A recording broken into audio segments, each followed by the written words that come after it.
I'm pretty sure I've told this story before, but I'm starting to get to the point where I just repeat myself, so please bear with me. Years ago, when I was in seminary, part of the seminary is you have to go do field education. You're like an intern in a church somewhere where you have to learn things.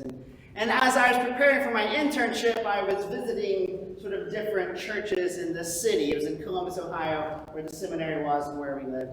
And there were sort of two churches I was interested in, and one was on the east side of the river, and one was on the west side of the river. And one was like right in downtown, like across the street from the state house and next door to the big newspaper. And the other one was in the worst neighborhood in Columbus. It was called the Bottoms because it flooded out regularly. It was very low. It's next to the river, so about every 30 years the whole neighborhood gets wiped out. They finally built a seawall in 2010, so it doesn't get wiped out anymore. But in those days, it was a pretty rough neighborhood, and there's this little church there called St. John's. And there's another church, the one across the street, and whose name I forget. I think it's Trinity. It's one of those kind of names. Anyway, what was interesting about both of these churches is that in both places there was a population of homeless people that the churches were seeking to sort of serve.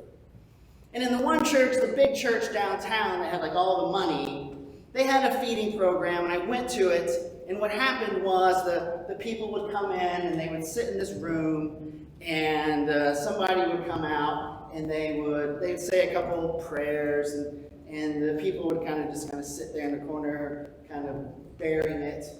Usually many people would say the Lord's Prayer. It's something a lot of people know.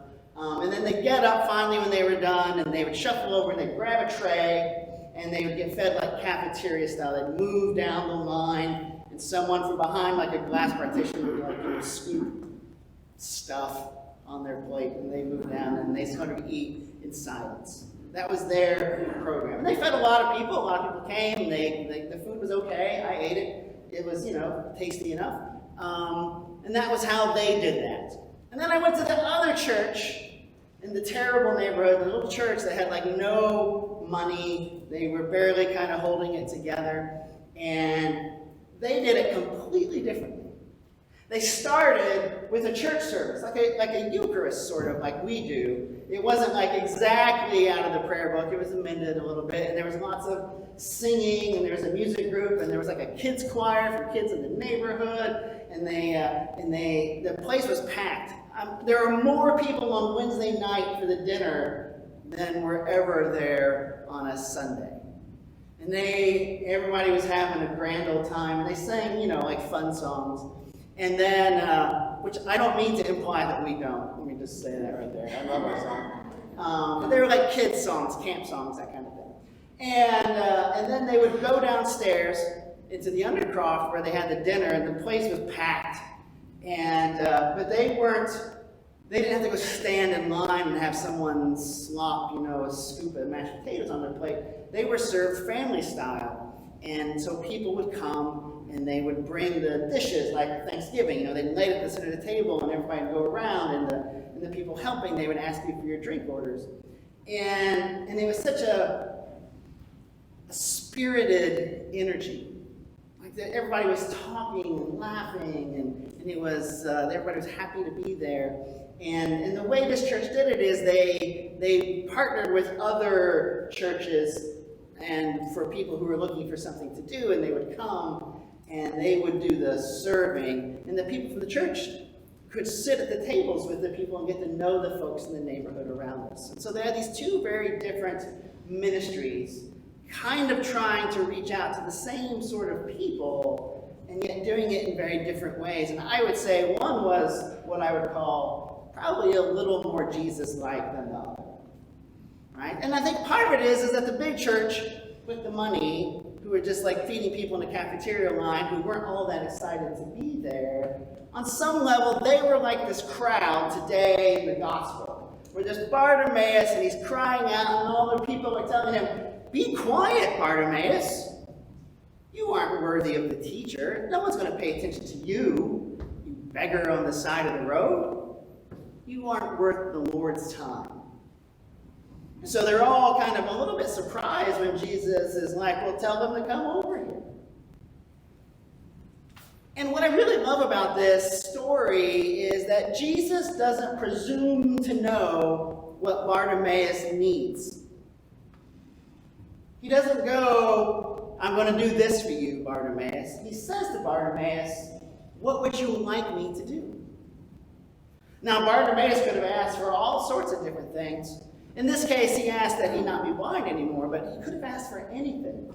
Because we can't presume to know what other people really need. And I think that was the problem between the two churches, is that one church thought that they knew what the people needed, and they were going to give it to them.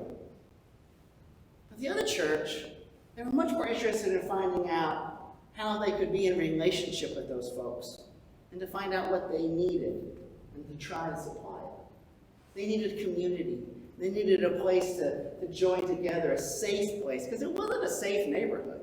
They needed a safe place where their kids could gather, where they could gather, where they could have a meal in peace, where people would treat them with dignity. Not being served in a cafeteria, but like in a family, like at Thanksgiving or Christmas or any kind of big Sunday gathering at Grandma's house. And that's really what this story is about. It's about how do we encounter the other as Christians, right? When we're engaged in ministry and mission, how do we effectively reach out to the people around us? By presuming we know what they need and giving it to them? By building a relationship and finding out how we can enrich one another. Because here's the sort of the secret sauce to the little church, is that by being in relationship with their neighborhood, it wasn't just so the people in that church could figure out how to serve them, but they got back so much in return. It was a true relationship of equity, that each side received something that they needed. All of them got to know one another better, to understand each other's lives in a way that they never could when they hid behind a glass partition, doling out whatever charity they felt like giving them. And so as Christian people, this is hard for us, especially because most of us are probably doing kind of okay.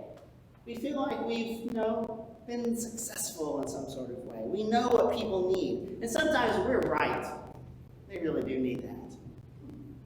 But at the same time, they're not going to get what we have to offer if we can't build a relationship. And if we're unwilling to hear what it is they need. And as our church goes through, not just this little parish, but our bigger church, goes through changes in the wider society, we have to kind of figure out what people need. Right? COVID was really great for this. It was terrible. COVID was terrible. But we learned how to connect with people in new ways. Right? We didn't used to have a screen. We didn't used to get to see people in their homes. And now we do, and people who can't come or are unable for some reason to be here can still join with us. And that's just like one small thing that has been changed, that we've adapted to. And now it just seems normal. Well, that's just how we do it. And that's the challenge for us as we move into the 21st century, is we move into a society that is not particularly interested in what we have to say. And yet, Jesus tells us that what we have to say is of utmost importance, that what we have to offer can make all the difference in the world. But because of very loud voices that get in the way, people aren't wanting to hear it. So we need to find new ways to meet them where they are, to find out what they need, and to find out how we, through Christ, can be there in relationship with them, and to discover what we can get back in return when we open up our hearts and our minds to see things from a different perspective. Because what Jesus is really after here in this story of Bartimaeus is not so much meeting Bartimaeus' needs and not so much opening his eyes so he can see. But he really wants to open the eyes and the hearts and the minds of the people around him. The ones who told Bartimaeus to shut up, that he wasn't worthy, that he wasn't enough. Jesus wants them to see that Bartimaeus is more than enough. He doesn't deserve whatever situation he finds himself in, even if he had made poor choices, which I don't think is the case here in Bartimaeus. That our neighbors are the people we find around us. Not the people we may choose or the people we may want, but the people that God has placed us with. And Jesus is asking them and asking us to see the world differently, more true, as a place where we are all interconnected, and where truly none of us will really, really thrive until all of us have the opportunity to thrive as well. Amen. Amen.